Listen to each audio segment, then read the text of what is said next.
King Babar Azam किसी जमाने में जिम्बाबर कहलाते थे और जिम्बाब्वे वाले उनसे डरते थे, कांपते थे। तभी बाबर आजम का नाम बाबर आजम से पड़ गया था जिम्बाबर। मगर कल कुछ ऐसा हुआ जो जिम्बाब्वे के खिलाफ भी बाबर आजम चल नहीं सके और जीरो पर आउट हो गए। और जिम्बाबर का टैग भी इनसे अब ले लेना चाहिए। किंग तो ये पहले भी नहीं थे, अब जिम्बाबर भी नहीं रहे।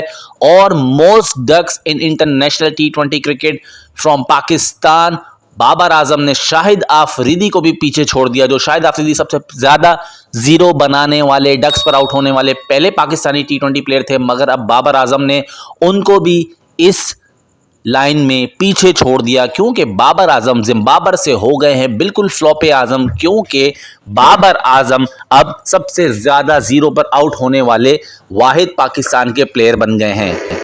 बाबर आजम जो एक बहुत बड़े जिम्बाबर थे, क्योंकि जिम्बाब्वे के खिलाफ उनका रिकॉर्ड शानदार था, बहुत आला था। मगर कल शाहिद आफरीदी के रिकॉर्ड को भी पीछे रोनते हुए बाबर आजम आगे निकल गए और जिम्बाब्वे के खिलाफ जीरो पर आउट होकर फैंस को कर दिया शॉक।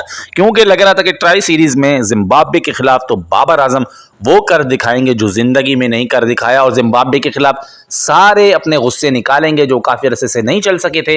और सेंचुरी बनाकर भी फॉर्म में आ गए थे, मगर वो सेंचुरी धड़ी की धड़ी रह गई और पुराने फॉर्म में बाबर आजम वापस आ गए। क्योंकि बाबर आजम आउट हो गए हैं जीरो पर, और जिम्बाबर का टैग भी इनसे ले लेना चाहिए। किंग का टैग तो इनसे बहुत पहले ही ले लिया था, मगर अब जिम्बाबर का टैग भी ले लेना चाहिए। क्योंकि जिम्बाब्वे को भी अपनी इज्जत प्यारी है और उन्होंने कहा कि हमेशा ऐसे नहीं चलेगा कि बाबर आजम जिम्बाबर कहलाएं और जिम्बाब्वे को पेल के आगे निकल जाएं।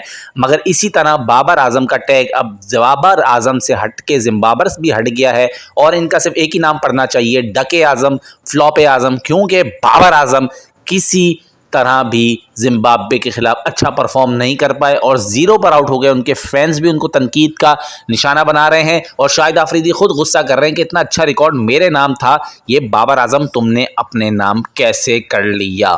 तो बाबर आजम के इस बहुत ही पैथेटिक परफॉर्मेंस पर आप लोग क्या अपनी राय रखते हैं, कमेंट्स में ज़रूर बताएं। और बाबर आजम के लिए दुआ करें कि वो अगले होने वाले मैच में कम से कम जिम्बाब्वे के खिलाफ तो परफॉर्म कर पाएं। क्योंकि ये जिम्बाबर नाम बहुत मेहनत से मिला है बाबर आजम को, इस तरह उनकी कुर्बानी ज़ाया नहीं होनी चाहिए।